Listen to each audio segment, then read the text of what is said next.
Bienvenue dans les coulisses de la transformation d'une humaine lambda qui décide de rentrer dans sa lumière et partager son aventure avec vous.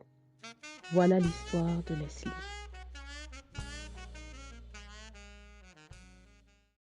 Coucou tout le monde, je viens vers vous pour vous partager ce premier week-end de transformation. Donc j'ai eu 2 jours et demi, 3 jours de formation, d'apprentissage, d'essais, d'échecs aussi, de, euh, de tunage, alors d'affinage, on va dire tunage, ça s'approprie pas bien. Mais voilà, d'aller vraiment chercher le petit détail, un autre angle, une autre façon de faire, une autre approche. Et ce qui est génial, c'est que comme c'est sur de l'humain, ben c'est vivant, c'est jamais pareil et qu'on sait pas, on ne sait pas à quoi s'attendre. Mais la beauté à chaque fois, ça a vraiment été la connexion avec l'autre.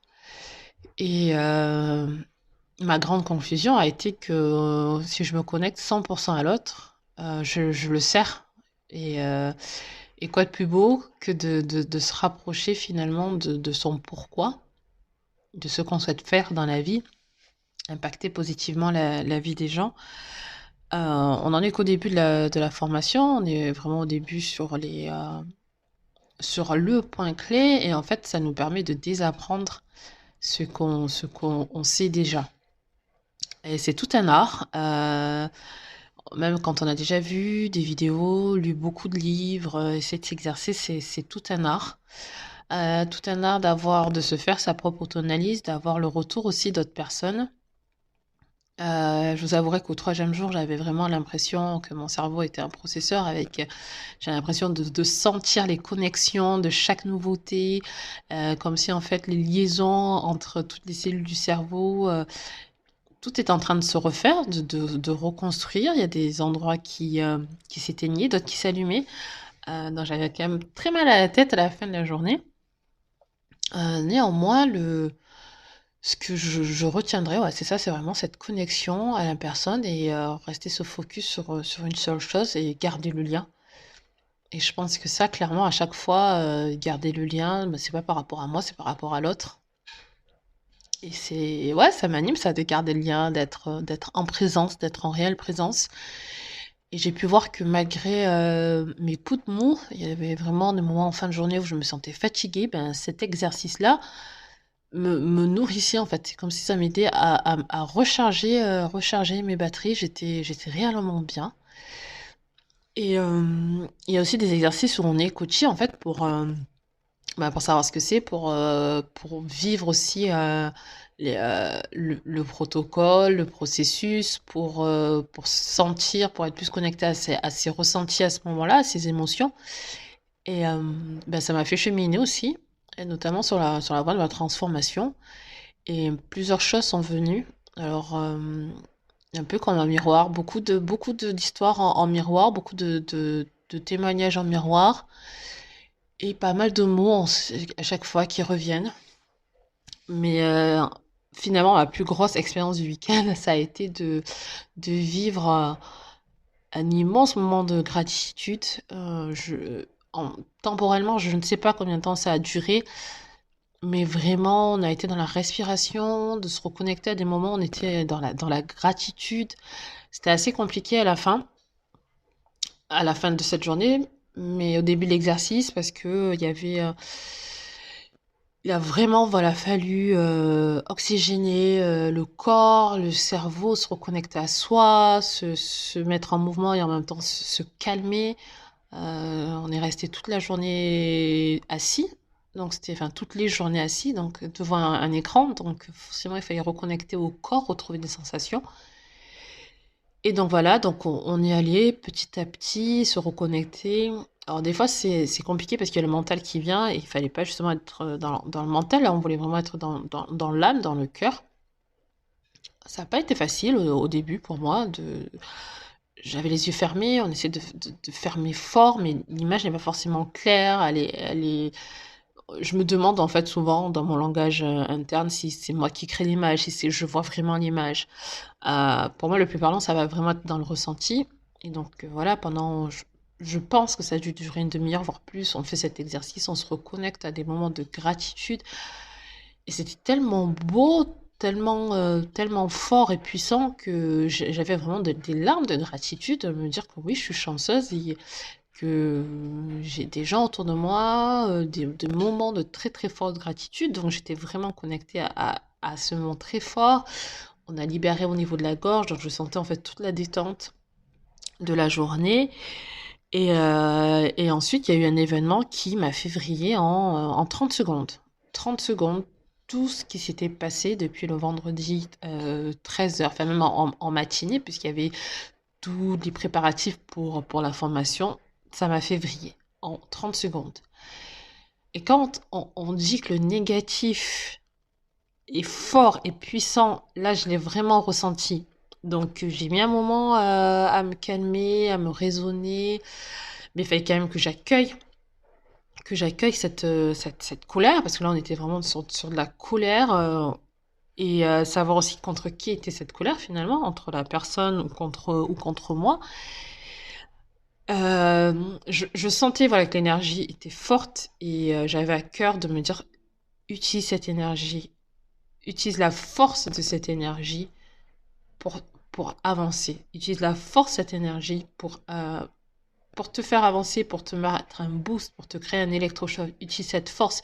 Et en même temps, il y avait tout ce côté qui ruminait. Utilise cette force, ça rumine, ça rumine. Utilise cette force, ça rumine, ça rumine. Donc j'ai réussi à m'endormir, à passer une nuit à peu près correcte, voilà, sans trop ruminer.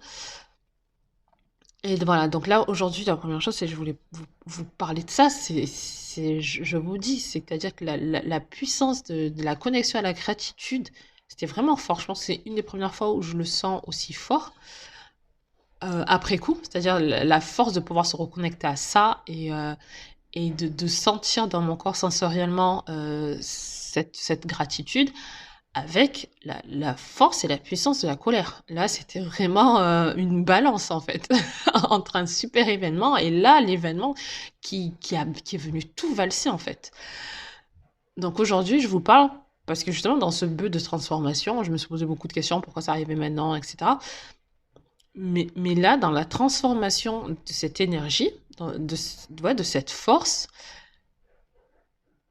je veux m'engager envers moi à l'utiliser pour ma bataille, pour ma formation, pour ma quête. Enfin, je ne sais pas quel terme utiliser ou le terme qui vous parle le plus, mais je veux l'utiliser pour moi.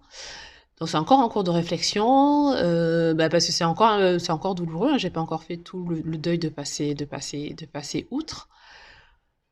Mais là, en fait, voilà, ce qui me choque encore, c'est la force des deux pans, en fait. Je pense que dans une même journée et à un intervalle aussi court, je n'ai jamais expérimenté ça. Donc c'est pour ça que je suis encore sous le choc. Et c'est beau à la fois de me dire, j'avais vraiment un langage interne qui me dit, mais prends du recul, regarde, c'est aussi fort que ce que tu as vécu avant. Et c'est aussi fort, et ça doit pas balayer 2 jours et demi aussi, où tu as vécu de belles choses, où tu as été connecté aux autres, où tu as avancé sur certaines de tes objectifs, de tes problématiques, où tu es allé puiser plus en profondeur. La force, elle équivaut. Donc, du coup, quelle force tu choisis là aujourd'hui pour faire avancer les choses? Quelle force aujourd'hui, à quelle force tu te connectes, à quelle énergie tu te connectes pour te pousser. Voilà, on est en début de mois, nous sommes lundi, il fait beau, voilà, là on est... Qu'est-ce que tu veux faire en fait? Qu'est-ce que tu veux faire? Comment tu veux l'utiliser? Donc voilà, donc ça va beaucoup mieux. Il faut que j'accepte, il faut que je laisse aussi sortir le trop plein en larmes. Puis de toute façon, dans les deux énergies, il y a eu des larmes. Mais voilà, c'est pour moi un premier pas de la transformation que je vous partage avec vous. Donc je pensais que j'allais être beaucoup plus axée sur la formation, mais finalement c'est par le vécu de ce qui s'est passé autour de la formation, le timing, les éléments et comment aujourd'hui je le ressens sensoriellement, comment j'essaie de l'auto-analyser aussi. Voilà. Donc voilà un premier chapitre de ma transformation. Dites-moi, vous, si vous avez, après coup, hein, toujours après coup parce que dans l'immédiateté, c'est compliqué de vous dire comment vous allez transformer cette énergie, cette force en fait, ce qui bout en vous, comment vous allez le transformer et le prendre à votre avantage. Voilà. Ça me fait un peu penser aux dessins animés, aux mangas, où souvent, en fait, même quand ils sont affaiblis, après que le combat a été très, très intense sur plusieurs épisodes, on peut être sur 10 épisodes de la même scène, mais sous différents angles, vue d'en haut, vue d'en bas, vue du public, vue du regard de tel, voilà les mangas. Et quand, à la fin, ils arrivent à repousser la force, c'est un premier pas, mais quand ils arrivent justement à se régénérer grâce à cette force, et en faire leur force, je pense que pour moi, c'est une belle image, une belle illustration. J'ai en tête Dragon Ball Z, parce que ouais, c'est ce que je regardais étant plus petite. Voilà, donc voilà, dites-moi si vous avez déjà expérimenté ça, ou bien si ça vous parle, et si après coup, vous avez réussi voilà, à être toujours dans cette énergie, dans cette force, et rapidement la transformer, ou que ce soit un levier, voilà, que ce soit un levier pour vous, un levier pour être propulsé, pour se transformer, pour passer à autre chose. Voilà, dites-moi tout ça. Merci de m'avoir écouté. Merci pour l'écoute et rendez-vous au prochain épisode. À bientôt.